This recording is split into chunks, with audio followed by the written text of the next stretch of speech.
Okay, let's look at this problem. This is a difference of squares. Now, to know that you're working a problem that is a difference of squares, you click back on your notes from Ms. Davis. And it says, well, you're going to start with the greatest common factor, then reevaluate. And you're going to see how much more can you factor it. So it needs to be a binomial, meaning there are two terms. There needs to be a minus in the middle because it's a difference of squares. And there needs to be perfect squares in each term. Okay? So if we look at this one, x squared minus 9. Is x squared a perfect square? Yes. Is 9 a perfect square? Yes. So all you do is you know that the formula for this is going to be x minus 3, because you know this, the square root of x squared is x, and then 3 is the square root of 9. And then it's going to be x plus 3. Now you may say, why is this automatically this way? Well, when it's a difference of squares, what happens is if you go back and do the FOIL method, you'll see that the middle term is canceled out. And so that's why there's nothing there in the middle. Okay, so what I mean by that is the first term, x times x, is x squared. The outer term, x times 3, is 3x. The inner term, negative 3 times x, is negative 3x. And the outer term is negative 3 times 3, which is negative 9. So what you have then, if you write this all out, is x squared plus 3x minus 3x minus 9. Well, when you combine these like terms, 3x minus 3x is 0, so it goes away. So you're left with x squared minus 9. So this is your answer when you factor out the difference of squares. Okay, so that is number 13, excuse me. So let's look at 14. Okay, we have x squared minus 81. Again, we have a binomial.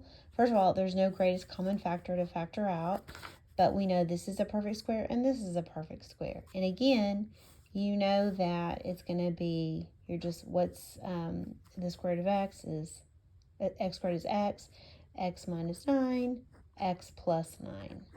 And that's your answer. It's just that easy when you're dealing with a difference of squares. Now, let's look at one that might be a little bit trickier, though it's really not. Let's see here. Let's see. Let's look at a different pen. Let's look at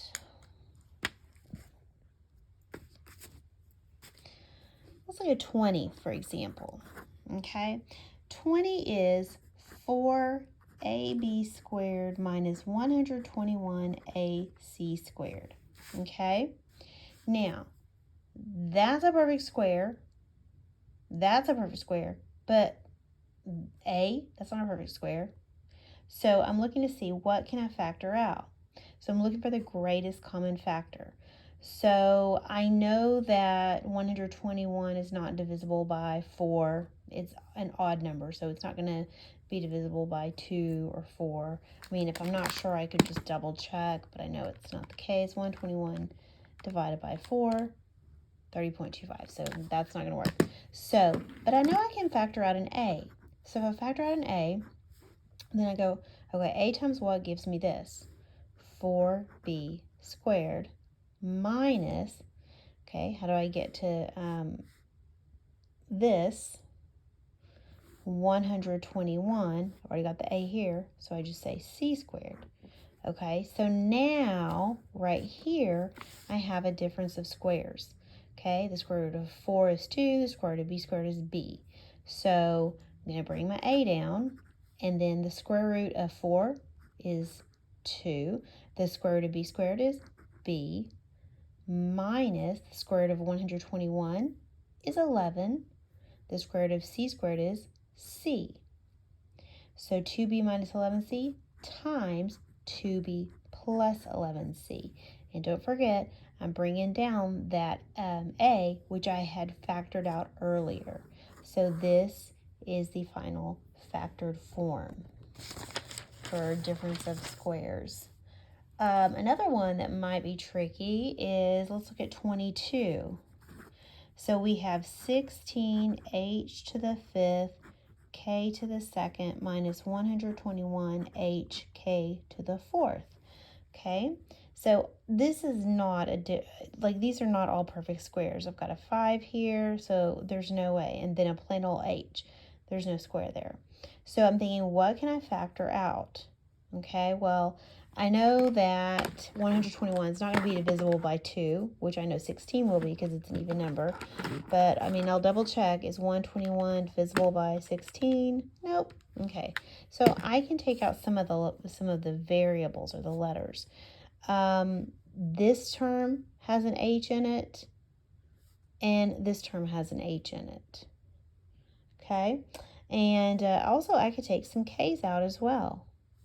Okay, this has at least k squared, and that has k to the 4th, so I could take k squared out. Okay, so I can take out h. The only reason I'm not going to do more than just plain old h is because that one only has h. And then I'm going to take out k squared. I know I can do that because this term has at least k squared, and this term has actually more than k squared. So I take out hk squared, and now let's see what I get. Now I'm left with, okay, 16. Now how do I get this to match this? Okay, I'm going to say h to the 4th because I know h times h to the 4th is h to the 5th. The k squared is already there. Minus 121. Okay, how do I get that to look like this? I already have the h. And then I've got k squared, but that's k to the 4th. So I'm going to say k squared here because I know k squared times k squared is k to the 4th. Okay, so now I do have a difference of squares right here. So I'm going to bring this one down. It's already factored out. So what do? What's the square root of 16? 4. What's the square root of h to the 4th? H to the 2nd.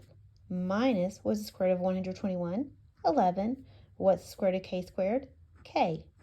And then we know it's just going to be 4h squared plus 11k. So this is your final answer.